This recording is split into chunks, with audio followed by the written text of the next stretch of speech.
This session is recorded. I should warn everybody. I have already told those of you who logged in earlier. We will be recording the whole event. We will not make it public immediately, but if you have concerns, I'm talking to the audience, if you have concerns about asking questions live while recorded, just use the chat function to ask your questions. And if you want to be anonymous, just let us know in the message that you don't want your name to be read. So just to give you a bit of a background and introduction on why we decided to have this event. So Nadine and I work at a research project funded by the Kone Foundation, which is called the BET Project, Knowledge and Aid Beyond the Project Economy. It is about the politics of project management and project-based work in the non-profit sector, with particular regard to humanitarian aid and international development.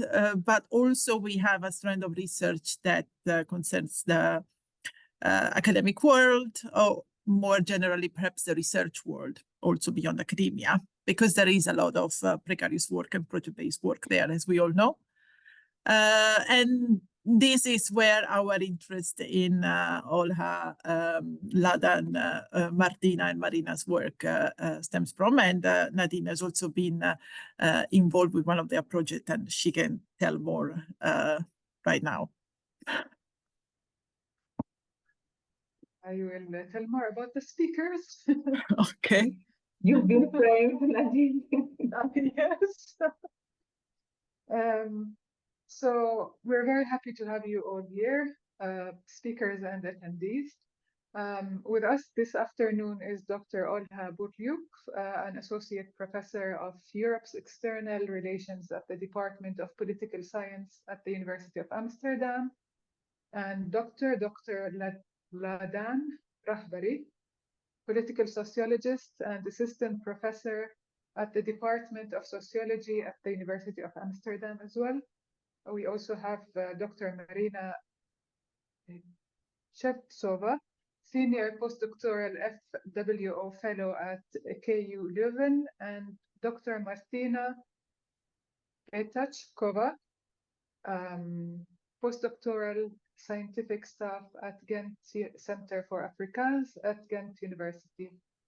And they will be talking to us about their open access book titled Migrant Academics, Narratives of Precarity and Resilience in Europe, published in May 2023, in which they had all written chapters reflecting their experiences with academia and precarity, and which was edited by Olga and Ladan.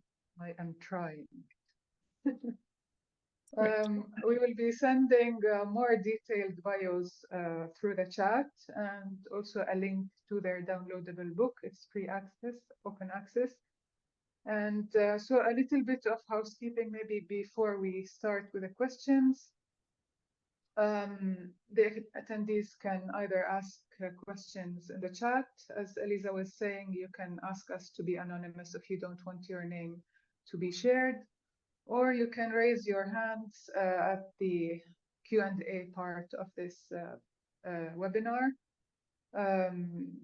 So we start with the first question, which is one directed at the editors of the book, and stemming from the fact that many of us have wild ideas that do not necessarily sit well in the usual academic conversations.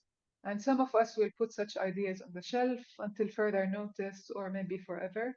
So maybe could you please tell us more about the courage to embark on and continue also with such a project, especially after your first attempt was partly rejected, as you mentioned in the book's introduction, because it was not academic enough, as some party told you, or given that you wondered if it would be seen as less serious or as an extracurricular activity.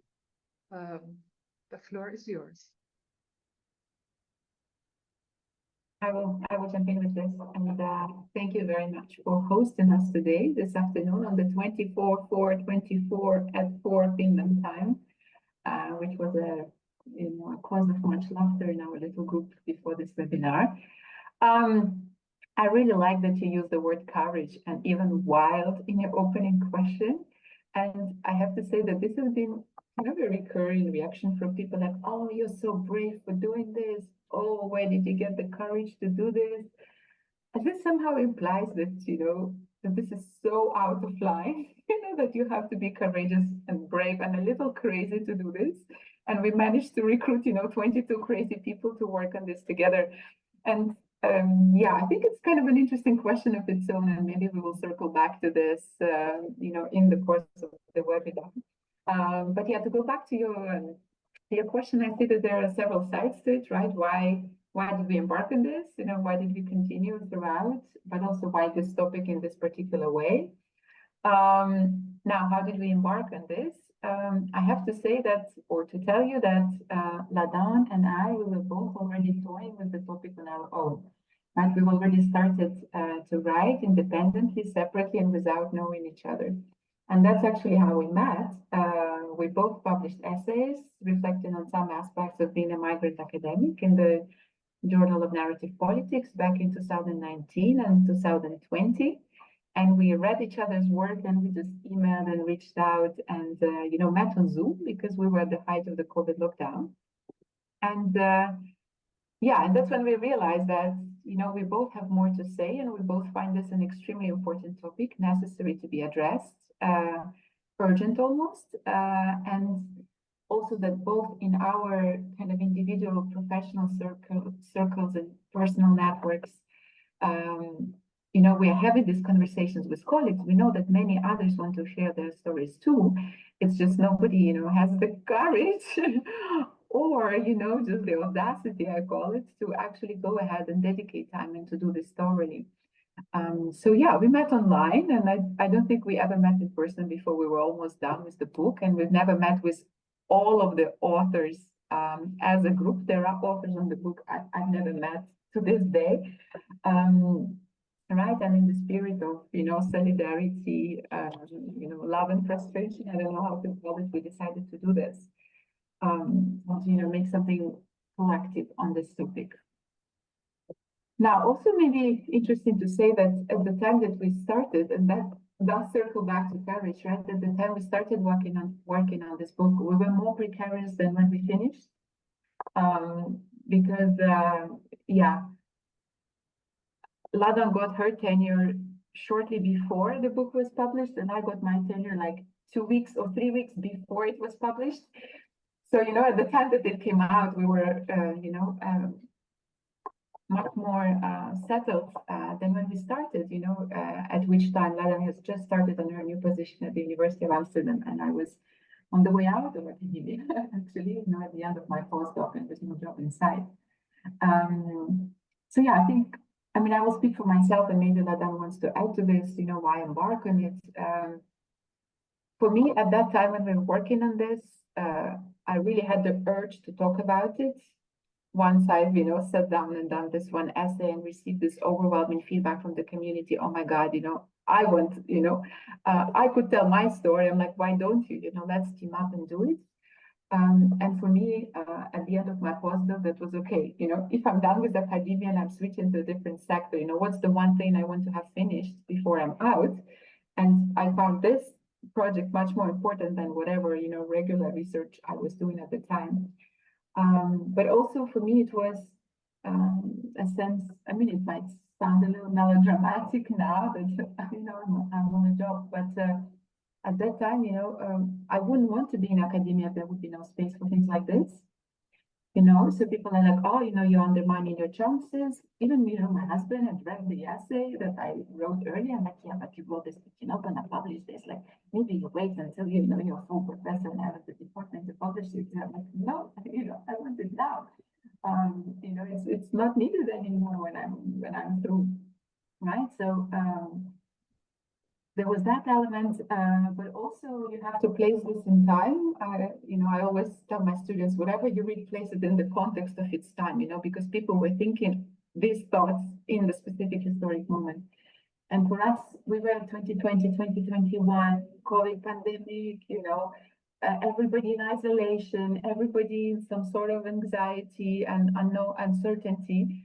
And I think working on this project because it brought us in touch with all these amazing people in our network and beyond our network, and brought us in meaningful contact where we were exchanging actually very intimate stuff and very important, at the core of our, kind of identities in the academy. I think it also provided this, not a safety net, but a lifeline maybe. Again, I might sound a bit melodramatic for an opening remark to this webinar, but maybe it will encourage the others to be too. But in that time, it was really. I personally, I had this sense of community. I was in regular contact with people who were writing. We were exchanging drafts back and forth, and it really provided the communication. When you were kind of locked out in your apartment, home office, whatever. Yeah. The courage to continue. It's actually ironic because our project on academic precarity was a precarious academic project, not a bad one like yours, but a precarious one, in the sense that, we didn't have a project, we didn't have money dedicated to this, we didn't have time dedicated to this, we didn't have budget to bring people together. We actually, even if we did, we wouldn't be able to do that because of COVID. We carried through despite the COVID, the employment situation, the unemployment situation. We submitted the manuscript in the first months of Russia's invasion of Ukraine. We got the reviews in the middle of Women Life Freedom protests. So it was actually, the rejection, the academic rejection was probably least of our problems at that time for us and for many of our contributors. So that maybe also put things a little bit in perspective. What was important for us is that it would come out open access. So we were only looking at publishers that would be working with open access, and that's why we tried. We tried some, and we got the rejection on the way. But also, thinking back to this now, we were maybe not the crazy one. The crazy ones, Ladan and I think the crazy ones were the authors who entrusted us with material without any guarantee of this getting out. And we were actually like joking amongst ourselves. I have this crazy idea about Ladan. If nobody wants us, we'll set up a blog and publish an essay a day, and it's going to go viral, and then publishers will come to us, maybe please publish this as a book. So we were kind of talking ourselves up to, humor as a coping technique. We can discuss it separately, kind of sarcasm and irony and, self-humor. We somehow, I don't know, I was confident that this was getting out. Ladan, not if you were confident as well. I don't know, Maryna and Martina will have to share how it was to be the author in this, because we didn't have, a fixed deadline and a publisher lined up and all those things. So we did send out a ready-made book, actually, and Open Book Publisher was immediately interested in the idea, and they just said, send us the book when it's ready. And we said, the book is ready. So we sent them the book, and a few months later, we got 4 peer reviews, lengthy, detailed, empathic, engaging with the idea, and not, Martina, you shared something earlier today on social media on academic feedback, where you present an apple pie and somebody says, oh, I prefer chocolate pie. And somebody else says, like, why did you make pie at all? You should have made a cake. And somebody else says, how does that reflect on spaghetti? What does this have to do with spaghetti? So we actually got, feedback on the apple pie that we were providing. And it's been super empowering for us and for others. So much so that we're working on the sequel, and maybe we'll talk about it later. I don't know, did I answer your question? I feel like I've tackled 25 points, but maybe not the ones you had in mind. So. If it is okay, I will very shortly interject just to, first of all, thank you for having us today. It's really a pleasure to be here. And also just to explain, you see that I'm blushing a lot. My face is almost matching my shirt. What you don't see is that I'm very pregnant, and I have a fever today. So I'm sitting here really feeling quite hot, but okay. So just to explain why I look so feverish. I will be very short with a very quick response to kind of just complement what Olga said, because there is a different side to the story, I think.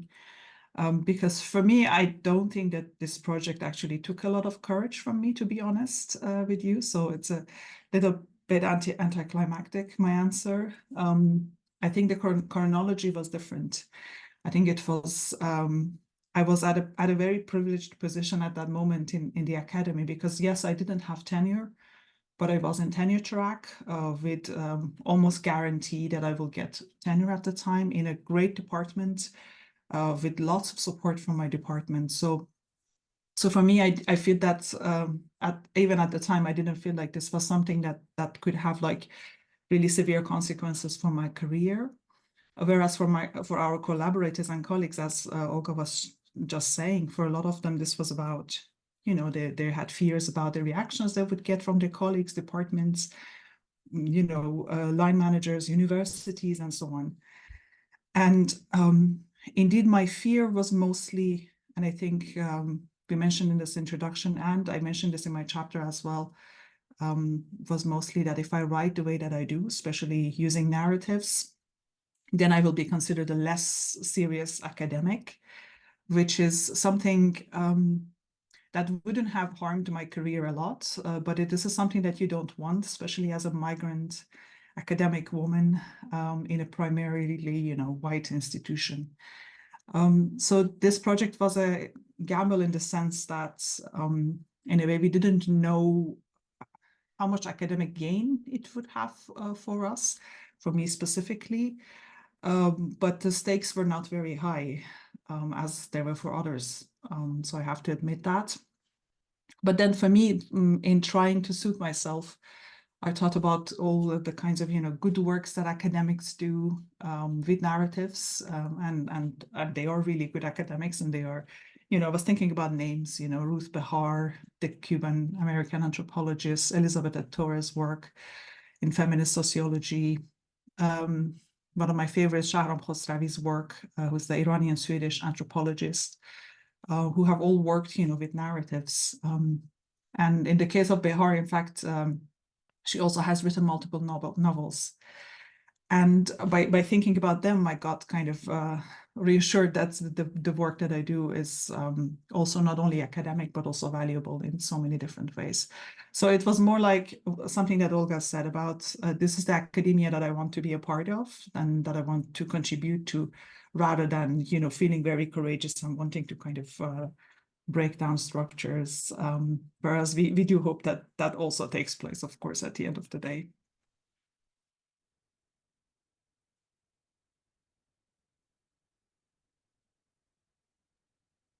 Thank you very much for your perspectives. It's interesting to see how to you it was not that courageous, but it was something else.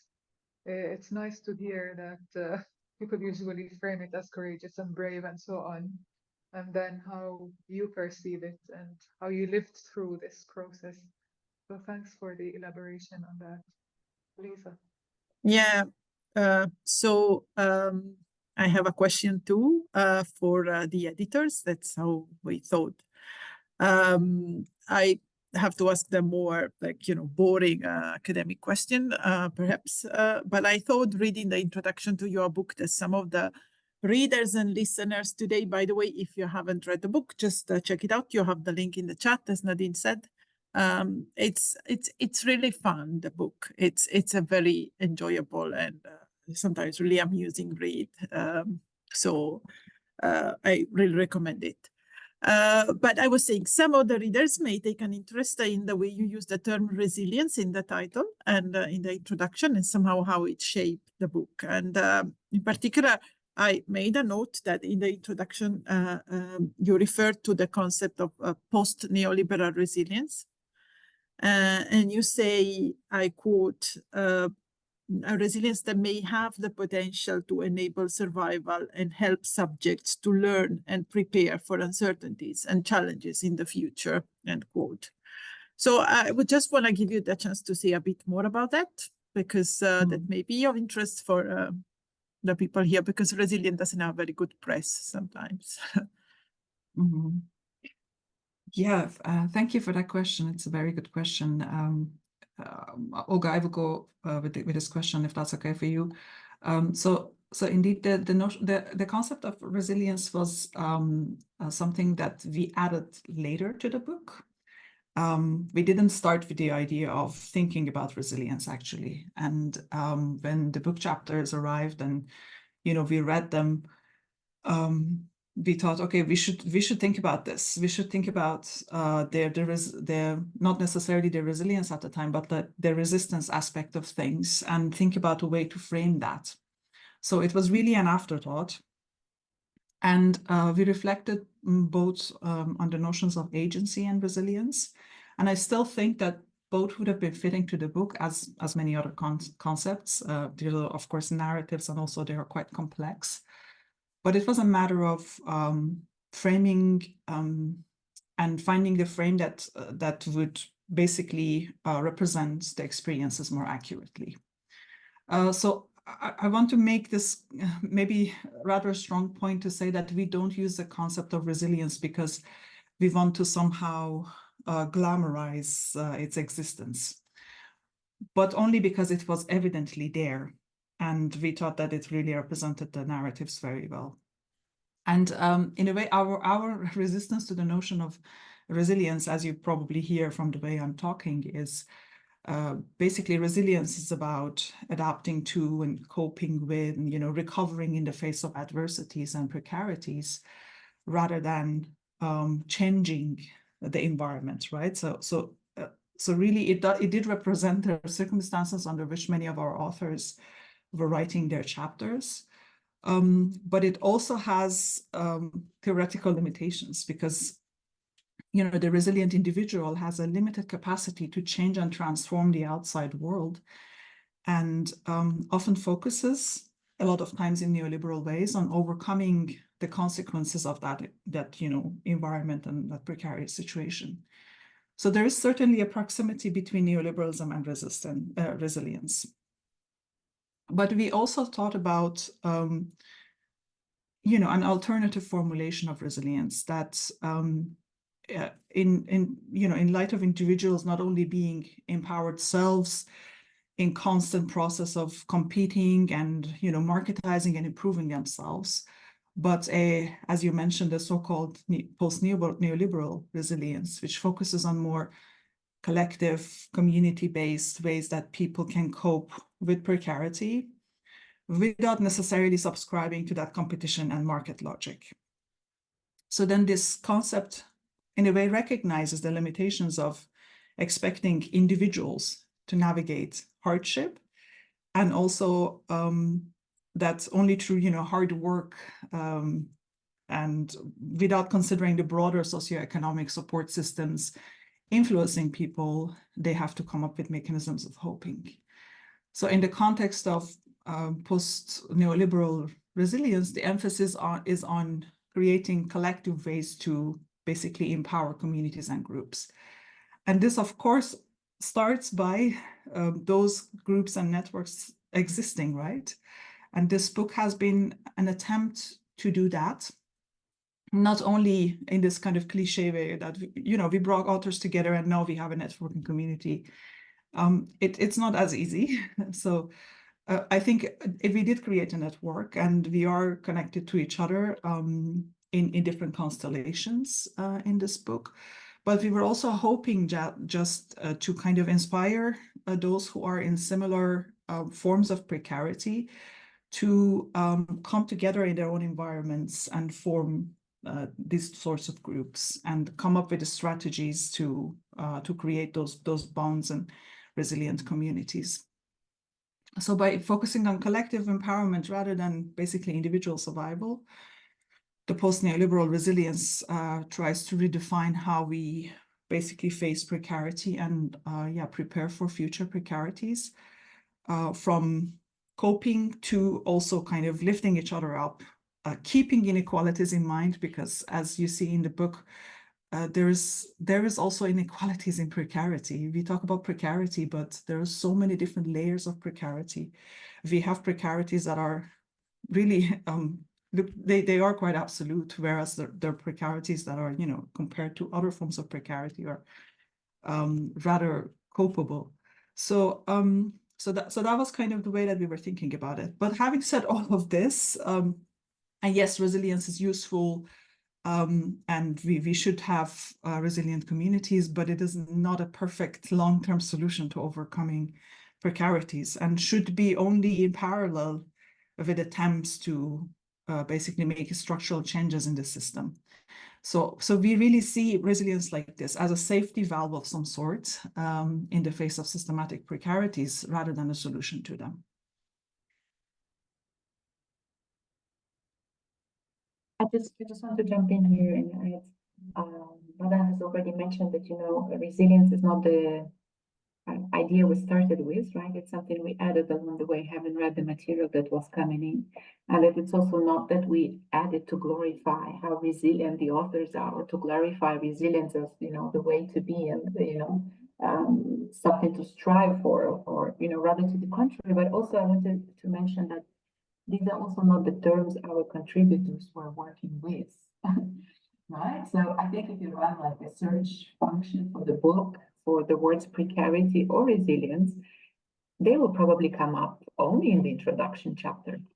I don't think any of the authors were deliberately, working and speaking and expressing themselves with these words and this terminology. And also it was not part of the assignment, like you have to write and you have to use, this is the framework, these are the terms, this is where you need to fit in. Actually, to the contrary, we worked with a very open assignment. We were putting together a book on migrant academics' narratives of precarity, and we were approaching people in an individual way. Hey, would you feel comfortable? We've had these conversations with you one-on-one. I know you're thinking about this. I know you're reflecting about this. Or, hey, we read some of your other work. We know you're expressing yourself on this. Would you consider writing on some aspect of your experience as a migrant academic, right? And people came back with very different stories, focusing on completely different aspects of life in the profession, but also life as life. So yeah, when you read the book, you will see that, a lot of chapters resonate with each other, and a lot of ideas travel, back and forth, and no single contribution is on one kind of issue or one aspect, so much so that we had, 4 or 5 versions of the table of contents, in what order could we organize things, and, in which section, once we've had some sections in mind, in which section would different chapters go. Also included the chapters of the authors we have with us today. So yeah, maybe we can talk about it later. So yeah. How you read, I think, what is it? The beauty is in the eye of the beholder, like the effect of the book is in the mind of the reader, depending on how you read it and who you are and what's your experience, but also in what, state of mind you are. And in what order you read the chapters, you might have a different impression.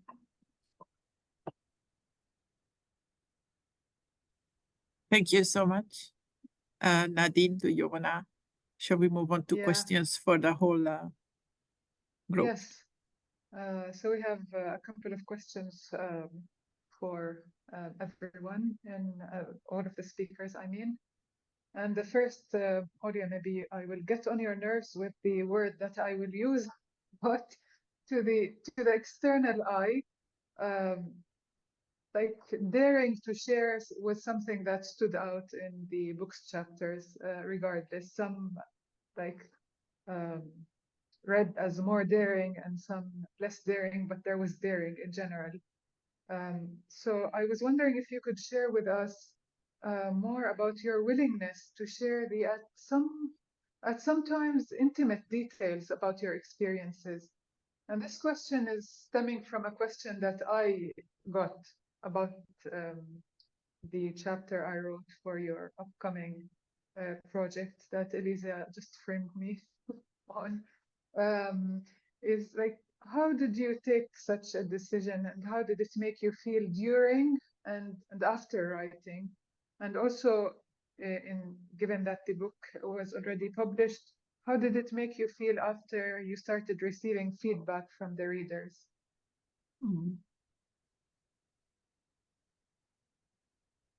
Maybe it's good that Martina or start with- Maryna can go first. Yeah.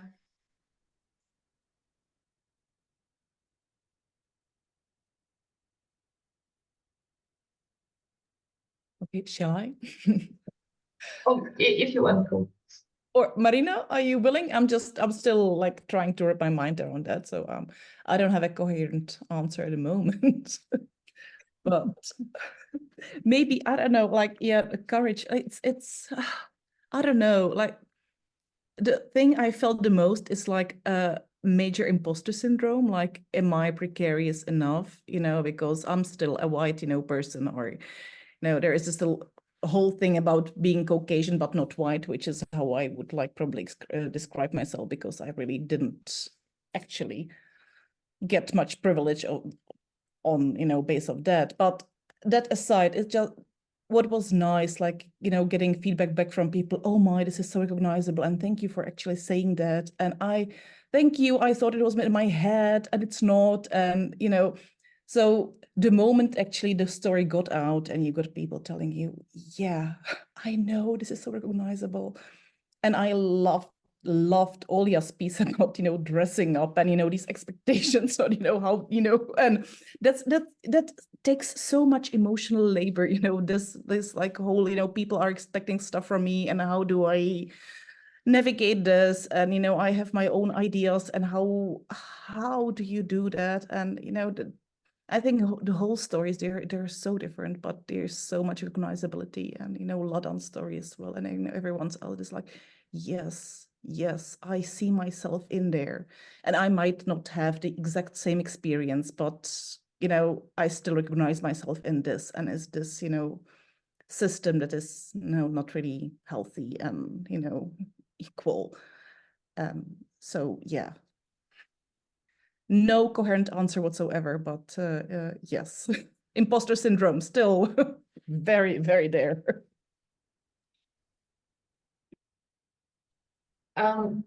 If I may jump in, I was thinking, because we like, of course, we agreed for this talk quite some time ago, and I was thinking what to talk about, because it's been a while and things changed immensely for me as for Ukrainian in this couple of years. I was in a way in a much calmer place when I was writing this chapter. I was at my parents' home already with a contract for a new job, even though it was again a temporary contract, and I'm still precarious scholar, and I probably will be for the next at least 3 years or maybe longer.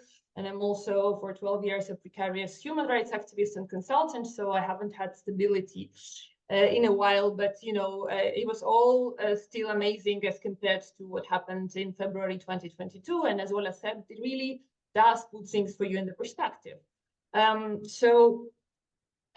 What seemed courageous to me then seems not that courageous anymore, because now you all the time have to, you compare yourself to your, to people in your country. I had to stand up for three Western senior professors several days ago, which some time ago would be for me, a very daring thing to do. Now I was thinking, my friends are now doing crazy things. They're fighting at the front line. They are delivering humanitarian assistance. They are speaking in international fora, asking for money for Ukraine. I am afraid to write an angry email to a privileged Westerner who has never experienced half of what I experienced in my life.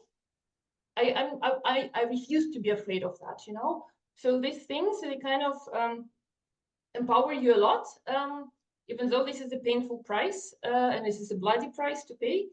And this is probably something I wanted to reflect on today. I wanted to say that when I was writing the chapter, and now I reread it today, and I think I still have the same feeling. What I wanted to transfer, what I wanted to come across from the chapter was that on the one hand, I don't want anybody's pity, I live the life, is the life that I chose, and in a way, a life of my dreams. That, I like traveling, I do like doing research, I like working with international human rights things, I like to to fight for what I like and what I consider important. And I do reflect very acutely on my privilege. On the one hand, you know, as Martina said, but you know, and you have to reflect on it all the time. Somewhere you're whiter, somewhere your Ukrainian passport actually values more because more than the Syrian one. Somewhere your, I don't know, your knowing foreign languages helps you. Somewhere your experience that you gained because your parents allowed you to get that education and to have that precarious work because they supported you. But I also refuse to, you know, not to acknowledge the price that I had to pay. I never in my life worked at one job. I always worked at least at 2-3 jobs. I could never afford to have a pet.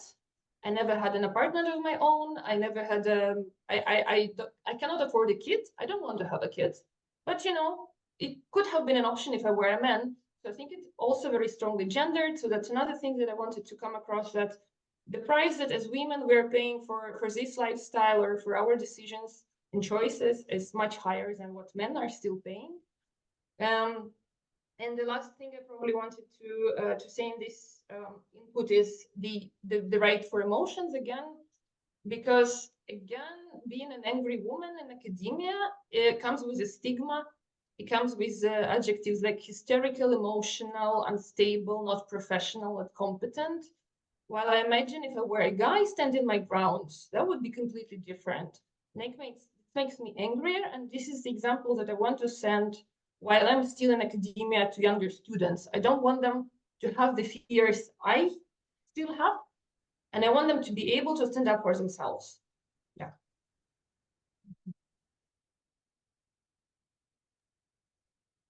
If I may jump in next, Maryna, thank you for bringing up gender. And I was actually thinking earlier today, like, oh, we have 4 women speakers, but there are men on the book. This is not a book on women in academia, but on migrant academics in academia. But yes, we do have more female contributors than male. And yes, today, if I just look quickly through the names, right, not everybody has their camera on, but I think we have maybe 2 or 3 men joining us today, and mostly women. Also, so that tells you something about, you know, the perceptions of, well, which topics are relevant and important, but also who is ready to think and work through their own precarity and privilege, and who is, you know, prepared to have this conversation also collectively, rather than just, you know, have those insecurities on their own. So I'll just like pin this there, and maybe we come back to this later. Now, as an author, you know, because of course working as an editor comes with its own tasks, and, you know, being an author in the book is something else. And both Ladan and I wrote an essay for the book as well. What struck me in your question, you know, that you're sharing the personal, the intimate, you know, how come? And I was wondering, thinking back to the process, and, you know, when you think of it, it's personal, it's you. When you write it, it's personal, it's you. But once it's out, for me, it's not me. And I was thinking why that might be happening. And I think maybe partly that's what writing does for you, right? And I mean, lots of writers have reflected on this, right? When they write autobiographic novels and they say, this has nothing to do with me. But, you know, it's, I don't know, maybe like once you've, you know, channeled, you know, the thoughts and the, I don't know, the frustration or whatever you had, and it's out there, it's like, it's not you. Maybe part of it is the method, right? Because we worked with narrative or autoethnography in the sense that you use your own experience to expose the structural. And I was really strictly going through my own memories, like what kind of structural aspects do I want to exhibit, you know, to reveal, to mention in my story, which was written as a diary, if you guys read it. And, you know, every little episode speaks to something, and it's typical of that kind of interaction. But I've had a million of these kind of interactions, and I picked this one episode to kind of flesh it out. And I think it may be part of the method, right? Because you focus on the structural behind the personal, that it's not really so personal after all. Perhaps it's also the fact that it's written in a foreign language. I was writing in English, which is my 3rd language, and there's a degree of separation between me and me who exists in English, and then me who writes in English. I would never, you know, maybe I would not be able to write this in Ukrainian, and I actually had a big shock when my mom told me, yay, I ran it through Google Translate, and then I edited the translation, and I gave it to your grannies and your aunties and to everyone. I was like, no, like nobody was supposed to read it who's, kind of my family. Like, what have you done? It now exists in Ukrainian. So I had this moment. So I think this degree of separation is huge. I had to think, because it's a foreign language. And I was maybe half a year ago in a meeting with Georgian German writer, Haratishvili. She's a Georgian woman who's been living in Germany since her teenage, and she is a renowned writer, and she writes about Georgia in German. And she did say in the meeting, like, I could never have written this in Georgian. I don't even translate myself into Georgian. I have somebody else translate it for me because I need this degree of separation between me and the material. Otherwise, I collapse under the weight of it. Maybe something else that explains it, I call it mental exhibitionism. I mean, some people are just kind of prepared to reveal and kind of say it. And that's maybe a little bit, the daring part that you were saying, because yes, there were people we invited who said, I'm too private, I would not be able to share, I'm too protective about my experiences, I don't want to share, I'm too vulnerable with feedback, I'm not prepared, to do that. So I think there's also some kind of aspect of personality in there, to write this up. And maybe also I just call it, I lost all shame in childbirth. I think after childbirth, there's no space for shame left. Maryna was just telling us, how war and what your peers and friends go through, in wartime puts, our civilian problems in perspective. In that sense as well, what's private and personal has been redefined. And I think that's also kind of part of the of the confidence, I don't know, or just kind of the decision making, let's do it. But I do find that it's more difficult, for example, for students when I assign my own essay for them to read, and they are full of feedback, I can see it, but they are like, you find it awkward, like, can we say, can we not say, because it's about you? And I tell them, it's not about me, let's focus on the issues highlighted and think back to your own lives if you recognize them back. And some students will talk about it, and some students will send me an email, and some students will wait for me in the corridor in the coffee break to say it one-on-one. So I think, there's a lot of work for us to collectively to learn to work with this sort of material, right? Not only for us to write it, but for us to also, read and discuss it. I leave it. Yeah, thank you for all your answers. I'm going to give my answer. I will get to the gender points, maybe from a different lens. But first, for those of you who haven't read the book, I just want to say that my chapter is about microaggressions and bullying in the academy. And I write about an experience that I had with a senior academic. Well, multiple encounters, but in one of those, she quite literally takes my chair and then refuses to give it up. And in the chapter that is called Who Deserves a Chair, I play with the idea of chair as a physical object that we sit on, but also as a symbolic chair at the table of, power in the academy. And I'm saying this because I think to make the decision to write this the specific piece, again, to answer the question you asked, Nadine, was not challenging per se. But what really required some considerations in the process of writing was, ironically, much less about me and much more about protecting the bully, so the academic who took my chair, in fact. And so this was something that I remember at the time we had discussions about with Olga, and Olga read my chapter and kind of gave me feedback about this, because the anonymity was very important for me. And so that was the before writing, and the aftermath of the writing has been very interesting, because of course I also felt a massive relief when the book was published. And like Martina was saying, many people found so much resonance with the narrative. I got very nice messages, but also I was always very happy and relieved that no one recognized the bully. And I often get asked, this is something, again, a dynamic after the publication, by close friends and academics who read the chapter, who that academic bully was. So I get this question a lot.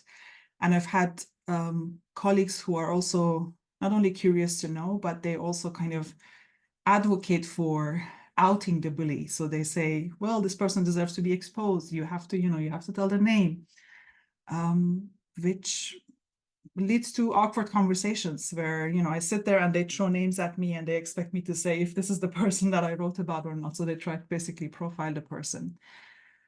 But that was really not my goal. I'm not in the business of, and I can't believe this term comes into my head, canceling people in a way. I wanted to make a point about the existence of microaggressions and the often unseen and really deep impact that they can have on you, especially if you're a junior scholar. So I'm writing about experience when I was a PhD student and these events happened then. And they were really impactful.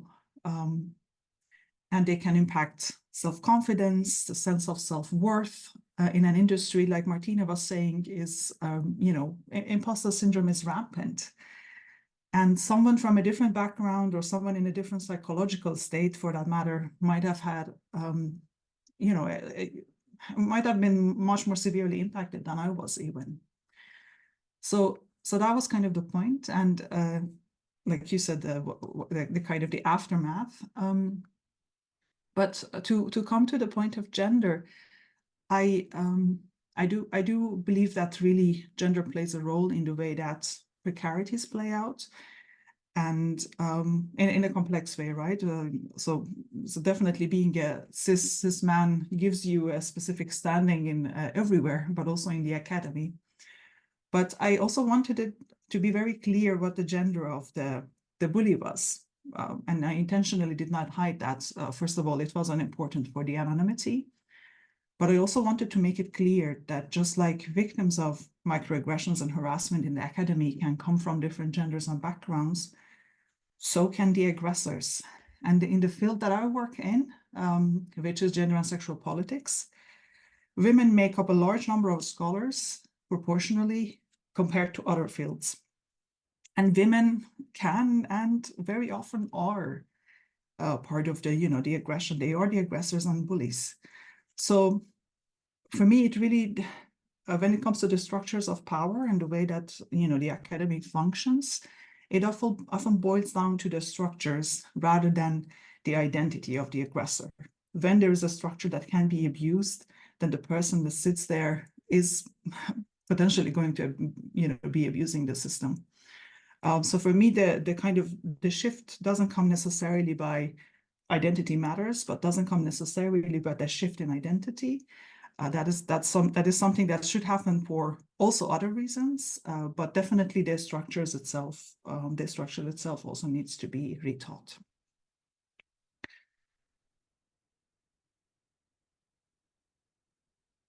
Thank you all. I was going to ask another question for all of you, but I see Anna Ivasic has raised her hand. So Anna, how are you? Hi. If your question is related to what was just discussed, then you may want to perhaps ask it now. It's not directly related to that, so I can wait if you want. Okay, Yeah? then Cool. yeah. Then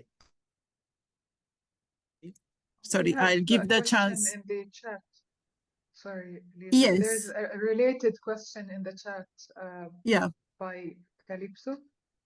And it says, it seems that we all recognize the gender issue and precarity of academia across contexts. May I ask, in which contexts are you all working in? I'm in Finnish and Swedish higher education context. So if anyone wants to respond in writing, they can also share, and then the speakers, if you want to share where you were before or the different contexts that you worked in. Yeah, we can answer also in a written in the chat. Yeah, sorry to interrupt. I was curious because not only for the speakers, but generally, because we can, at least from the audience, there is a gender element, obviously. and what you mentioned before with the list. I'm just curious, geographically speaking, if this is prevalent everywhere, you know, where we are all working. But thank you. Thank you, Calypso. Yeah, so if we agree on answering Calypso, like sharing where we work and where we have worked in the chat, then I can move on to ask another question for all the speakers. And I was thinking perhaps this is a slightly less explored side of being a precarious academic, but you know, being on short-term contracts, on project-based work can also have an impact on one's intellectual, so-called intellectual or academic freedom, and perhaps also on one's sense of integrity in doing intellectual and knowledge-based work, especially, and I think this is especially the case for researchers with a migrant and racialized background. But, you know, I think it's an experience that is common to many of us. Would you like to comment on that? And perhaps also share suggestions, because like, you know, what can one do? What are the strategies that one can adopt to, you know, maintain at least part of their freedom and do the work they want to do, despite the constraints of being a precarious worker?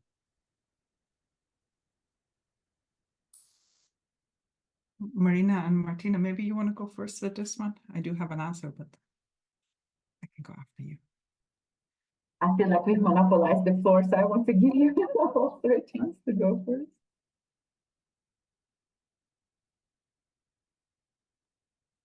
Maryna, will you go first? I was just typing my question about the background, so I was like, yeah.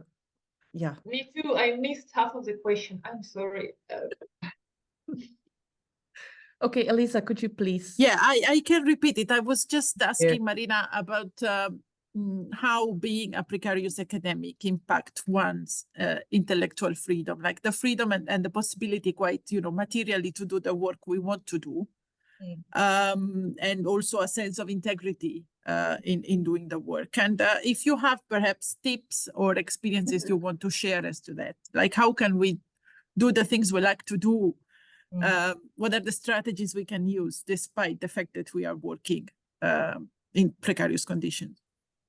Yeah, for that I have kind of an answer. I do. As I also mentioned, I worked a lot with NGOs, myself as an activist and also as a researcher and as a consultant. And I think this is a question which works in both settings. I mean, your project is, as far as I understand about project culture. And this is something that I don't have much space to tell to funders in academia, but I do have space to tell this to donors. And I keep on being unheard or ignored or sidelined with my straightforward recommendations to give to organizations core funding, to let the organizations work doing the jobs they know very well, rather than establish principles for them, focus on the monitoring and evaluation, inputs, outputs every week, you know, I mean, and I feel like in academia, it is the same with, so it's either, what I see, it's either you are, you get indeed a professorship, but then in many cases is, maybe it is better at, in other countries, but where I was, it was always then reducing the amount of time you can have for your research, because you are then overloaded with other tasks. Or if you are a researcher with a research project, fairly independent, like myself, with FWO scholarship, but then you are in precarious position, and then after 1 or 2 years, depending on how long your project is, you have to sacrifice your research time, because you have to start writing new applications, and you have to look for topical yeah, for topical issues, for what is timely, what will be sold well to the funders, to what will sound sexy enough to convince that. As I just yesterday went to ERC research grant seminar, and they were talking about this groundbreaking research that you have to sell. Prepare your elevator pitch. Be direct, but also like speak with academic terms, but also appeal to broader audience, but also and spend the whole year. So this is the years that you have to spend to write this research application. But then you have your full-time job, or maybe actually 2 full-time jobs, or 1 full-time job at work and your full-time other job for others. So I think, I asked our common friend with Olga, who has 4 kids, and she writes amazing policy briefs, and she also writes books. I asked her, how do you do this? What is your secret? And her secret was, I don't sleep. So I think this is my tip, unfortunately, in the reality that we have, it's either you're lucky, like myself now, LGBTQ rights in Ukraine are a topical thing. So I can do what I really like, still adjusting to certain things, but it's just lottery that I won for a short while. And the price of this lottery is also, we know what the price is. But if you want to, to study Greek literature, it might be that you have to sacrifice your sleep, or do paid job in the time of work, and then what you like in your free time. And this is very unfair. I don't have magic recipe yet. Maybe Ladan has. I don't know. No, I suspected. Ladan is full of magic, though. I don't know if she has a magic answer to this question, but just to stand up for Ladan.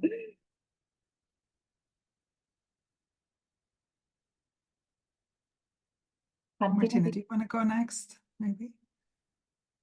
Shall I? Or you do your magic first? Yeah, no, please go ahead. That's how pushy we are as editors. Martina, you're up. Okay, yeah, no sleep. Yes, that's the only way, basically. Like, I have to say, I'm still in the precarious position of not having a permanent position. I have been like skipping some 10, 20% small contracts for a few months. That's what I have been on for like last 2 years. I am privileged enough to be on an FWO senior project as a postdoc for like 4 years. I still have 3 years to go. 40%, so I'm not like full-time working, or well, on paper and also financially, but still like that is an extreme breather for me at the moment. But the thing is that you become responsible for your salary. Like, you have to be constantly applying for funding so that you can get paid for the work you are doing, or you should be doing, but you can't do that because you are constantly applying for funding. And that is a very time-consuming process, and it's also emotionally very consuming and exhausting. I got approved to apply for ERC, and then the lockdown hit, and I wrote an ERC application in 3 weeks, if I'm not mistaken. I have been breastfeeding like a toddler during the day and writing in the night, and that's what I did. And it's like 3 years later, I'm still recovering from that, because that's like the amount of sleep deprivation a person can just get and and build. That's extreme. So if there is a tip, no sleep as it's also definitely not a solution. A solution for funding institutions is look at personal narratives of those people. FWO, there is a limit for PhD for postdoc funding. You have 7 years after your PhD, and then you cannot apply anymore. But there is nothing after that. Then you have to be a professor with a actually permanent position, and then you can apply for projects. But what happens with those people who I was, in Czech Republic, then I was 5 years in South Africa. That didn't work out. I had to go back to Belgium, but then I was too old to apply for postdocs. And, I just, then you just somewhere, and then you get stuck, and there is no way out. So for me, it would be look at those people. How did they not get a tenure yet? Why did it happen? I know there are reasons, and it's not necessarily their fault. It's there is a story, and if those institutions looked at those stories, there might be more support for people in precarious positions. So yeah, no really a solution, but maybe a slight suggestion. Totally unfeasible, but a girl can dream.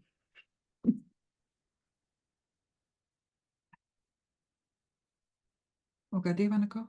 Yeah. I'm just still under the impression from Martina's commentary just now, and I think there is micro steps in that direction, because some organizations ask for narrative CVs, and I see more and more people put in bold on their CV, maternity leave, care break, and this and that. So I think we have to just shove it up, breathe it up every time collectively to then result that it's taken up on board, as a circumstance that should be taken into account. But I think we're still such a long way from that. So yeah, I'm very much under the impression.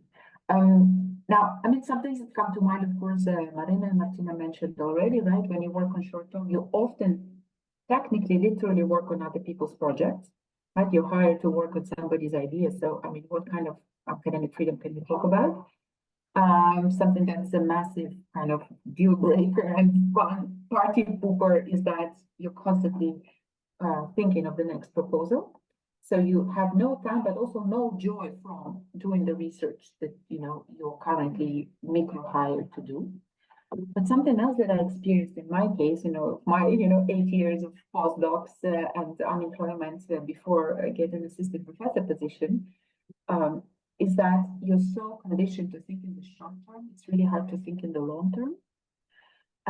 And you already realize that when you're applying for vacancies, of professor, and they want you to come up with a 5-year plan, a 10-year plan, a 7-year plan, and you have to sit down and think. It cost me light years. What do you mean a 5-year plan? I'm thinking in 3 months. I'm thinking of everything small enough to be started and finished in the brief opening of time to work on this. And that's kind of the pain of the academic application process, right? That you have to every time visualize, fully what you're going to do for 5 years in this specific department. And then, of course, 99 out of 100 times you don't get the job, right? And actually, we will have a contribution that will speak about this in the following book. Of the pains of applying for jobs, where you every time have to construct a version of yourself that fits with this department, with this field of study, because many of us work, in multiple fields, and we have to kind of fit in, oh yeah, this could be called that. I can kind of rethink all the work I've done so far as if it's been leading up to this moment, right? But also kind of come up with a 5, 7, 10-year plan of what you're going to do on the job you won't get. And I personally found that extremely draining, mentally, but also intellectually. And it's really difficult to shift. And I'm now, 2 years and a bit on the job. I'm tenured. I have this outlook of, hypothetically, I could stay on until I retire, right? Unless they kick me out for some awful violation. And I still cannot internalize the thinking in the long term. I still cannot thinking in terms of what's going to be my next 5-year research agenda. That's a very long time, 5 years.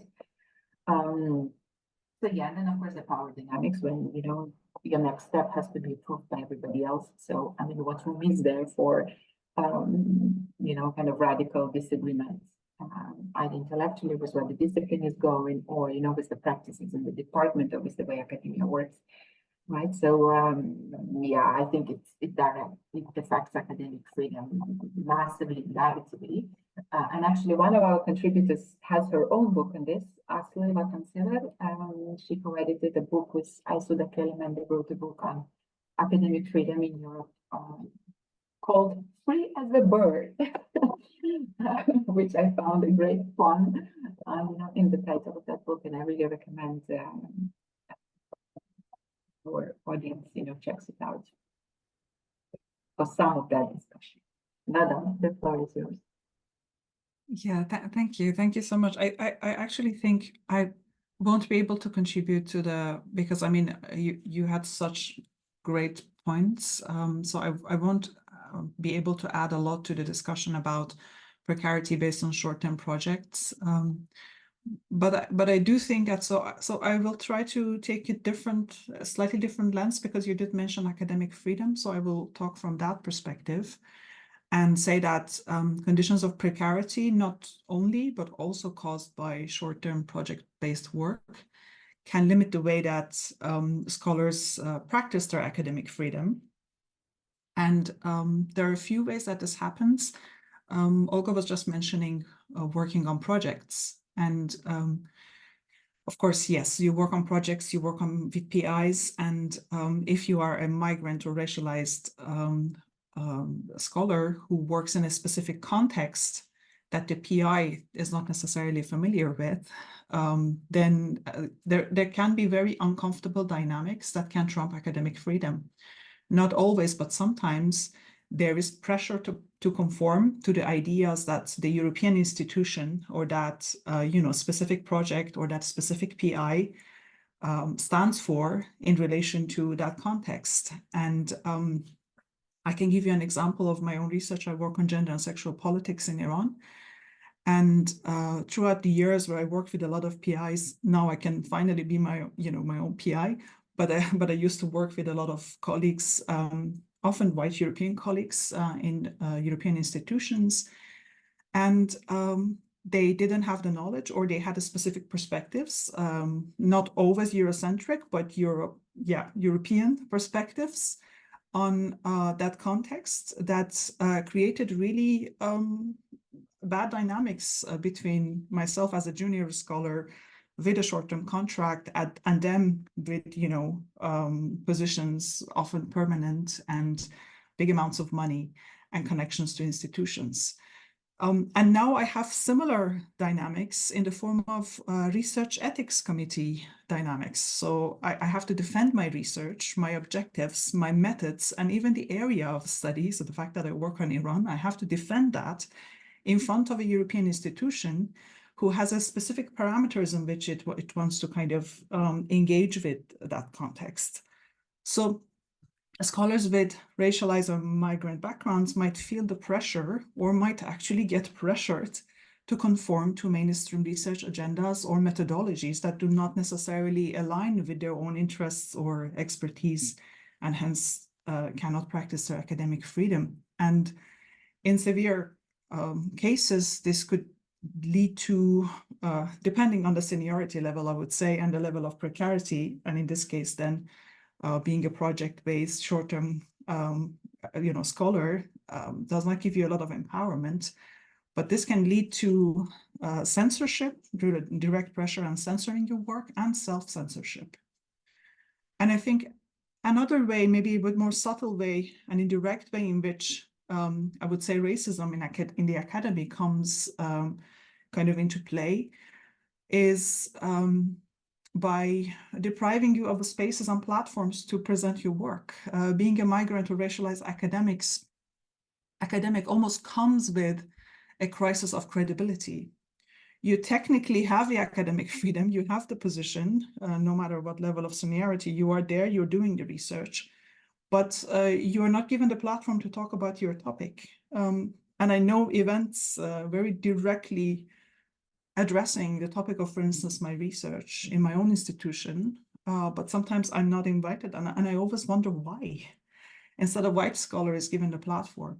So theoretically, you are free to practice your academic freedom, but practically, you don't get to do it because of different kinds of dynamics. And this is the interesting thing about Aslı's book, which Olga just mentioned, Free as a Bird. So to address these kinds of dynamics in the European Academy. Scholars from these backgrounds might also, of course, be subject to greater scrutiny, both within and outside of the institution. And this can come from governmental bodies, the governmental bodies of the country in which they're working, but also governmental bodies of the country their countries of birth, for instance, by the public, or even from within the academic community, especially if their work touches upon sensitive or hyper-politicized topics.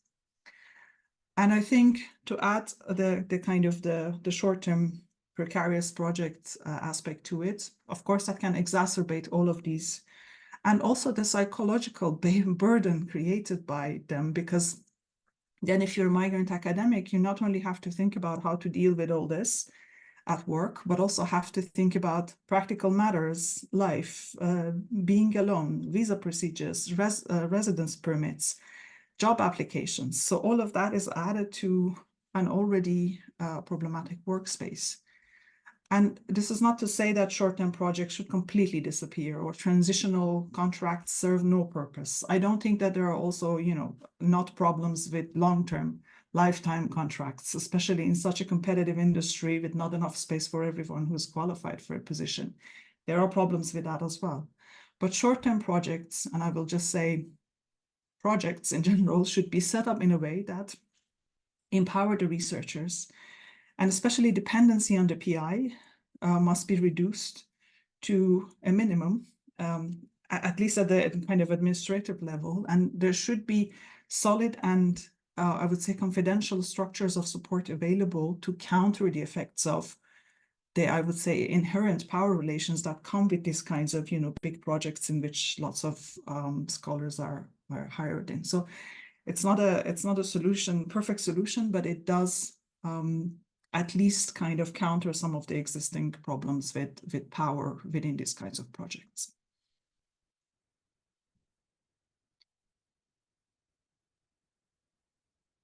And I just want, since Nadine did not unmute her microphone, I'll use the moment to jump in and throw in one more.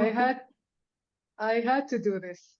Thank you. Just to throw in, I was saying one. Thank you. And I wanted to ask Anna if she wants to ask the question that she did not ask before. Sure. Thank you very much. Thank you for organizing this, Nadine and Elisa. I'm very happy to see you again. And thank you to the editors and authors.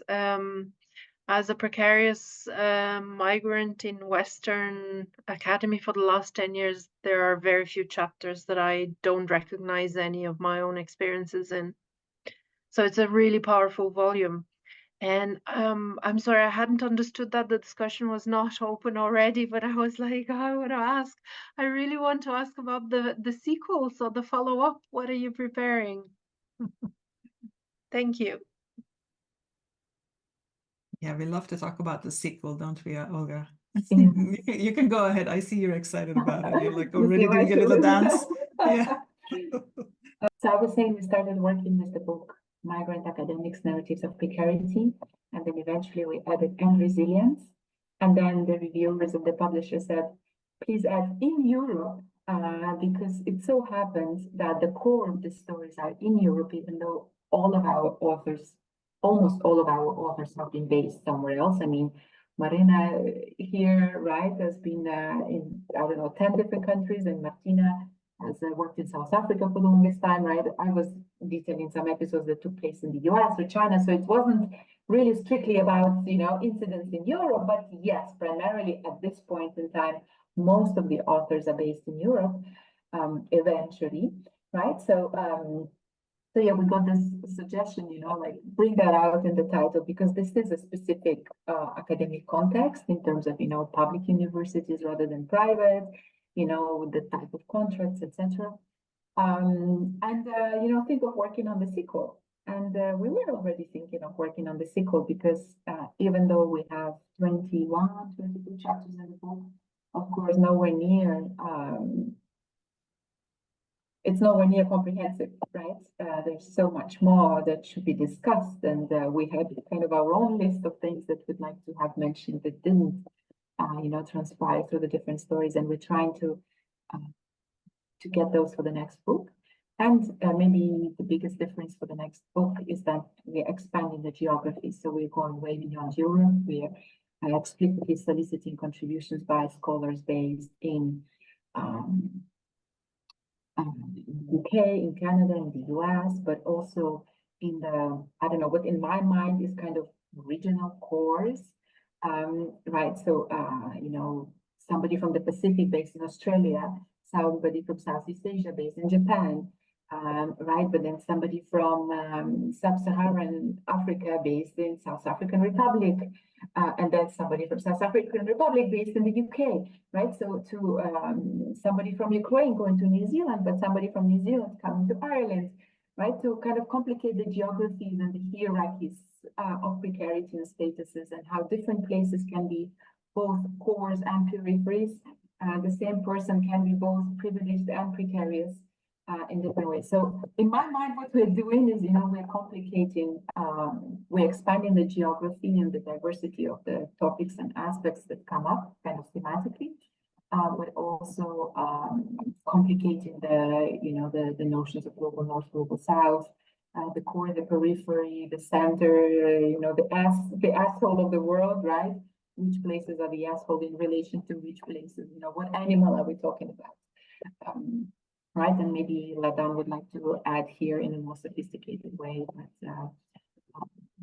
or maybe I got the memo all wrong and we're working on something else entirely. But we have solicited a bunch of contributions. We are working on a rolling basis in the sense that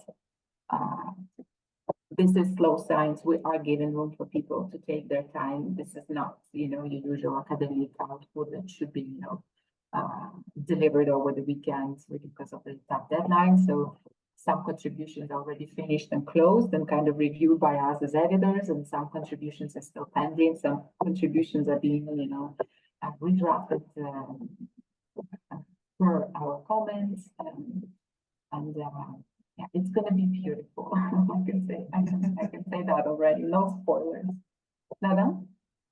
Yeah, I mean, just because you mentioned the asshole, I just want to make it clear what we mean by this, because we do in the introduction talk about this. I hope that I use the name correct, I pronounce the name correctly, but I think it's Elisa Lucio who uses this kind of terminology, and of course within the kind of post-colonial literature we are familiar with this notion of Europe being kind of the brain of the world. This is where intellectual work happens. This is where knowledge is produced, and that they play with the idea of where if that's the brain, then the global south is the asshole of the world, basically.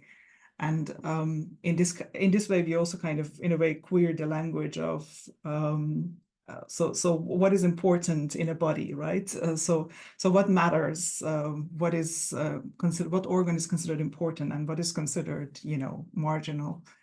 And I think this also answers, perhaps to some level, the question that was asked by another participant. And so, in connection to Anna's question about the kind of south-north binary, because this is again something that we discuss in the introduction, that we don't adopt this kind of global south, global north dichotomy as something that we accept, and also we have communicated this to the authors, that they can use their own terminology. So you see some authors using, you know, colonial periphery relations, or West, or the Orient and the West, and so on.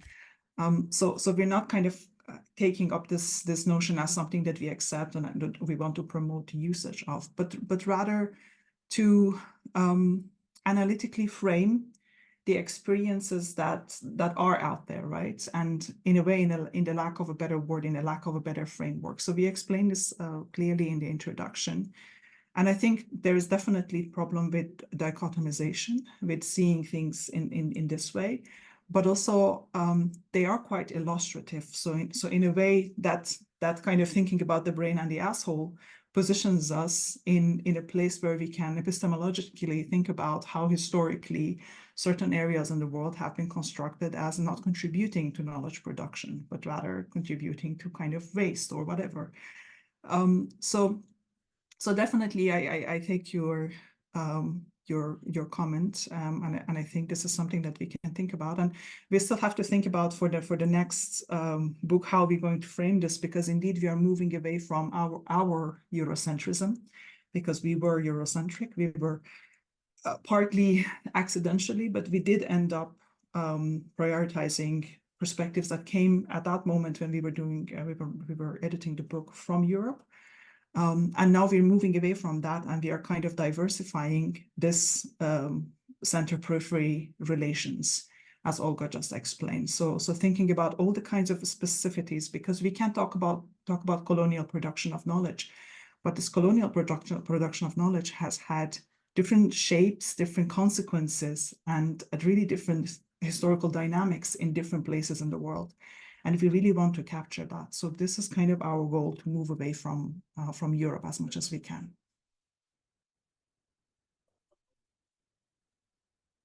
Thank you, Ladan. So as Ladan was mentioning, there was a question in the chat by Wala Al-Husban, who's a lecturer in international development at the University of Jordan. And she was precisely asking about this division between, South-North, the South-North binary. And she wanted you to explain the use you do of these categories. And she was asking also, like, this is, of course, a category that has, it comes from a long colonial history. And in light of this, how can we imagine a world without this dichotomous divide? Does any of you want to somehow further comment on that? And I was thinking also something me and Anna have recently worked on, because you have also like the global South, but also the global East, especially the East of Europe. And nowadays, because of geopolitical, politicized geopolitical issues, there is often a contraposition and somehow a difficulty in establishing solidarities between what we conceptualize, we think about as the East of Europe and the South, the so-called global South. So does anybody want to say something about that?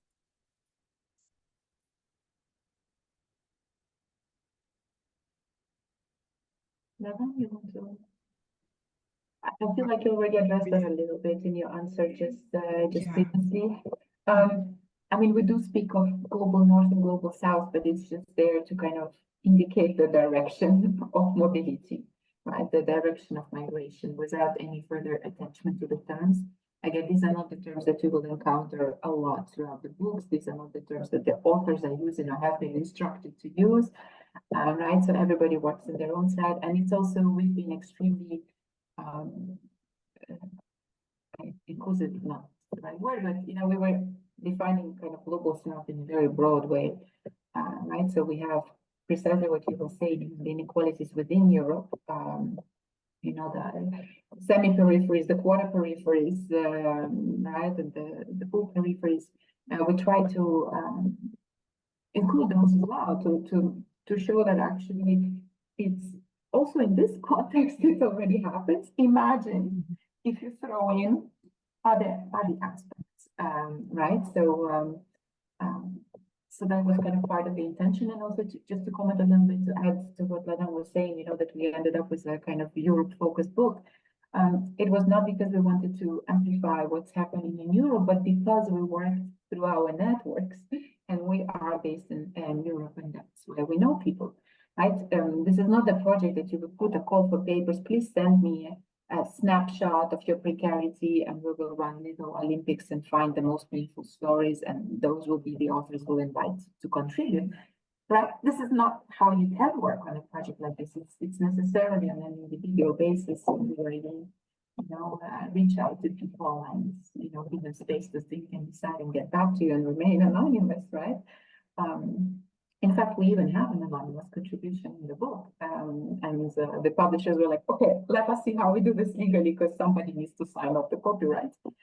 So we were signing off as editors on behalf of the author, right? So you even walk into kind of practical issues like that. So because we were working through our networks, And because it was so tentative in the beginning, you know, that it just ended up with that. Now with the second book, first of all, the book has more visibility. Lots of people are contacting us, can we write for the book? Right, but also we now have like specific, you know,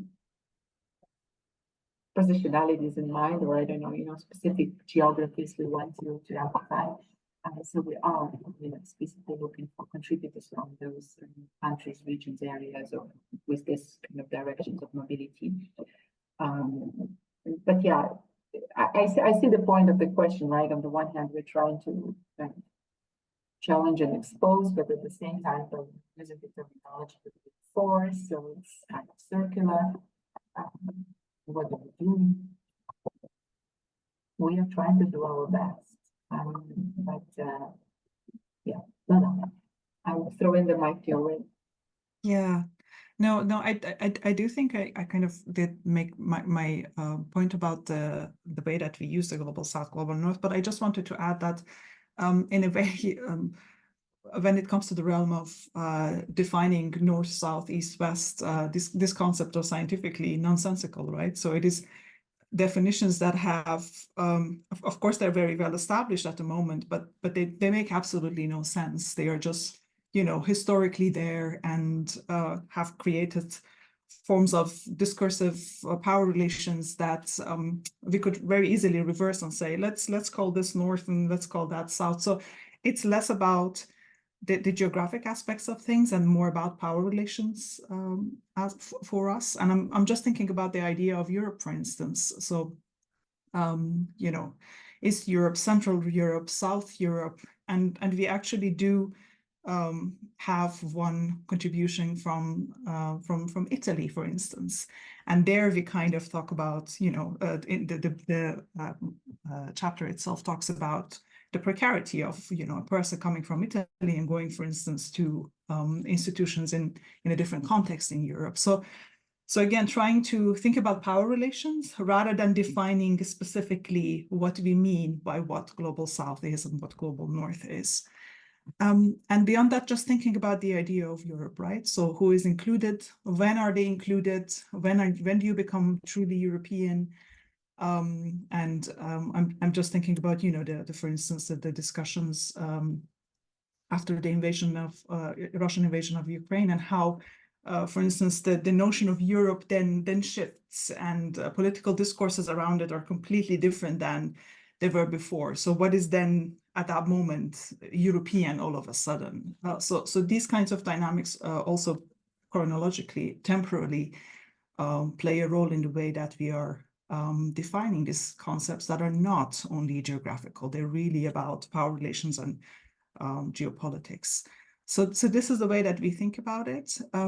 I do still think that this is something that Olga and I have to fine-tune for the next book, because we do encounter this not only because of the question that you ask, and I think it's a very, very good question, but also really just epistemologically, and to be able to kind of position ourselves within this discussion about what kind of definitions are we ready to reproduce, right? Because they do have consequences in the way that we frame the world. And even if we distance ourselves from them, and even if we explain that we're not using them in the classic way and we redefine them, they still come from a kind of a background story that we do not want to impose on our next, basically book. So we have to still think about that. So in that sense, I want to thank you for reminding us of this.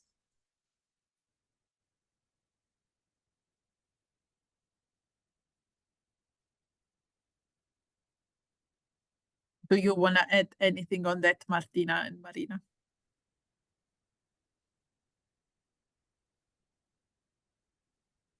If not, I can perhaps pick up on something Maryna said, if there are no other questions in the chat.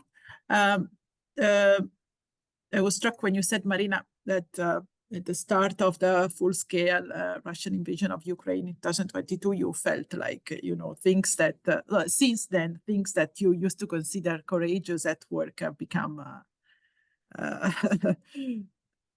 absolutely trivial, and like they don't matter anymore compared to everything that's going on. And I think this is an experience that many can relate to. Also, you know, having a background from other parts of the world. But also I was thinking, for example, of my experience with COVID when COVID was ravaging in Italy and before most other countries in the world. And I was very worried about my family. Then I started to say no and send angry emails more easily. And that stayed with me. So I take it as a good development. So perhaps there is it's very sad somehow, because somehow being a precarious academic can also be a privileged condition in this situation of global collapse on multiple fronts and poly crisis, as some call it. And I don't know, do you want to say more about that?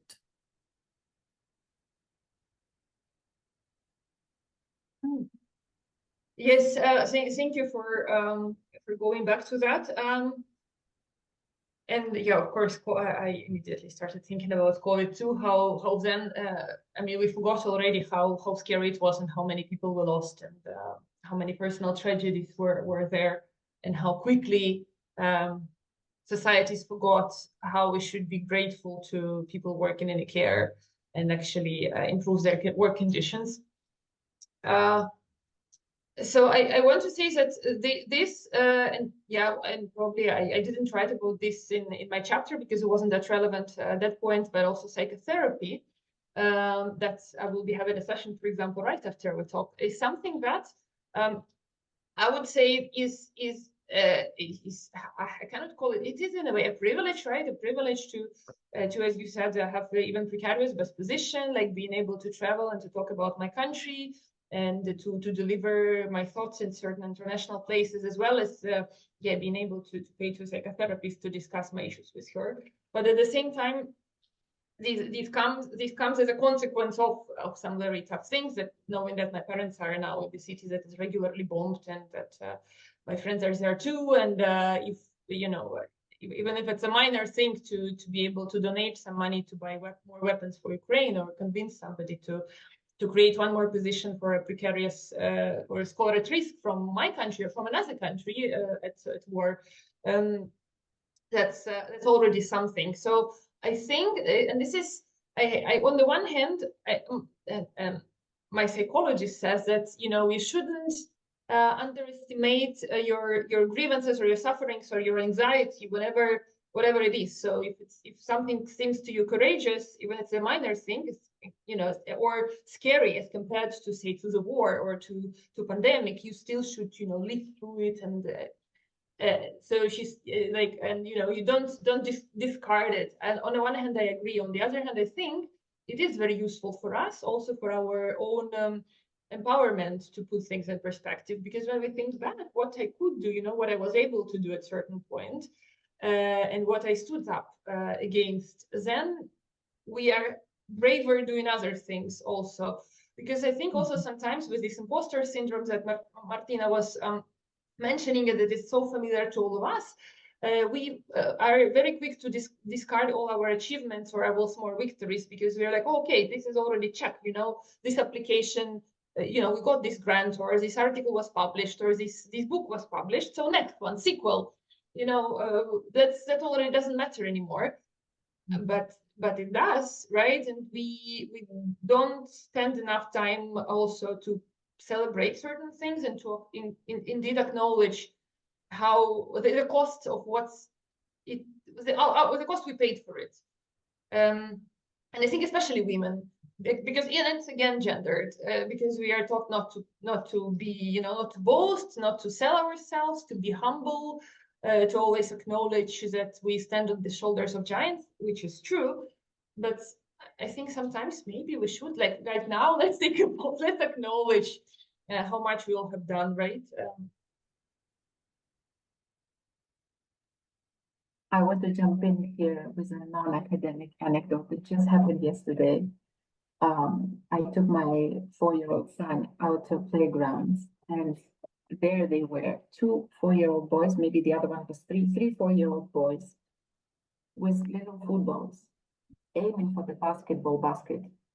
And they just went on and on and on. And it was nowhere near reaching the basket, of course, but they were just full on. And I was just standing there thinking, there's nothing like white male confidence. Like, I need a master class from my son. He's just like in full seriousness with his 1 meter height, aiming for like a basket that's hanging 4 meters above ground, and he doesn't doubt himself for 1 second. And I was just, thinking that like I might use this, metaphor or analogy in my next text. It's unbelievable. So it's really in those moments that you realize like how deeply it's internalized, and to what extent we are constrained by our gender and what we've been taught is appropriate and inappropriate, and how high to aim for. But also the other aspect of that, I mean, Maryna mentioned the price women pay and the reproductive cost and all of that. This is one of the topics we specifically want to flesh out in the next book for sure. Another aspect is the diasporic work that we're doing, right? Okay, we're migrants, but we're also diasporas of our host countries. Often we do work on, not always and not necessarily, and sometimes it's not even the primary focus of our research, but it just keeps coming back as shit happens in your home country, and people turn to you for commentary, right? The diasporic work that we're doing and the cost of that and stuff like that. So this will also be something that we will try to bring out in the following book. And I just want to mention Ladan recently published in the, what's the name of the journal? Politics of Gender? Politics and Gender, yes. Politics and Gender. She published a piece on being an Iranian scholar abroad in the times of protests and revolution in Iran, and how it exposes inequalities and the price, not the price elements, liberal, a capitalist market term, but the toll. Well, that's also what a burden it is with carrying while doing other things.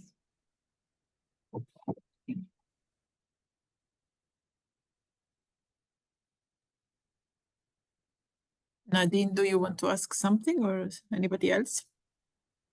I just wanted to ask Olga whether she had filmed this scene of the football targeting the basketball. It Yes. could have gone viral, with You'll some get a video slogan or hashtag.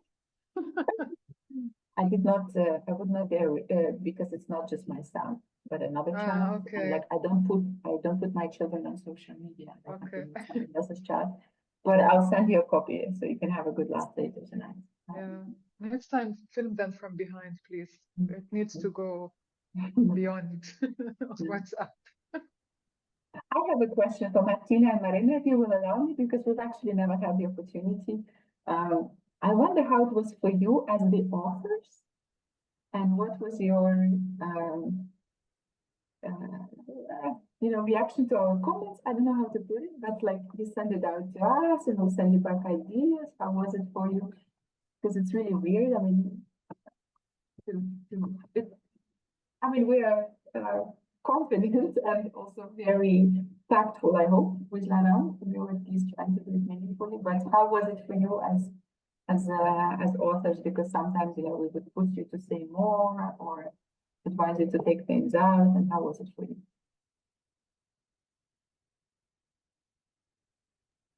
Yeah, but me and Ladan, we knew each other. We have been, meeting and complaining and nagging and enraging at each other. So, I was already, in the mood, and I was like, warm up to temperature to write that piece. It was, yeah, thank you. And I was like, yes, I actually want to write it down. And then I was, doubting myself and, thinking about how much can I say, and I also, you don't want to actually, expose people, but you want to expose the toxic behavior that, have to cope with all the time. So, yeah, I also recognize this, like, who was that? And, who told you that? And it's like, yeah, that's not the point. And, it is a common thing and it's happening. But I loved you, and we met like much later in the process, but I remember you know, commenting on my, first draft. I'm like, oh, this is so funny and I love this so much. And like, yeah, okay, I'm onto something. So I actually really enjoyed it. And, it was like peak lockdown and we were like all totally freaking out. And, so, and, there was such a sense of community. And, those people get me. I haven't met those people, but they get me, they understand. And, it's, I'm not crazy. It's just, so no, I really enjoyed actually writing, and I had really nice peer reviewers who were like, okay, you need to, I don't understand this. You need to give more context, or, okay, like what's happening here? I don't. So also a very nice peer reviewer, which you usually do not, experience in academics. You have those like really mean comments, like you are a total idiot and what's happening here. So this, no, it was like all in all, actually a very nice, experience. I really felt like part of something that is meaningful. And so, yeah, and I felt seen. From what I hear, like other people felt seen because of what I have written, and that is that is actually really, powerful. Oh, so that's. How did you do that? I didn't know how to pop a heart in my screen. It's so cute, right? Thank you so much, Martina. And I just thought in the moment, of course, to extend the question to Martina as well, because you've now experienced this as editors. Thank you.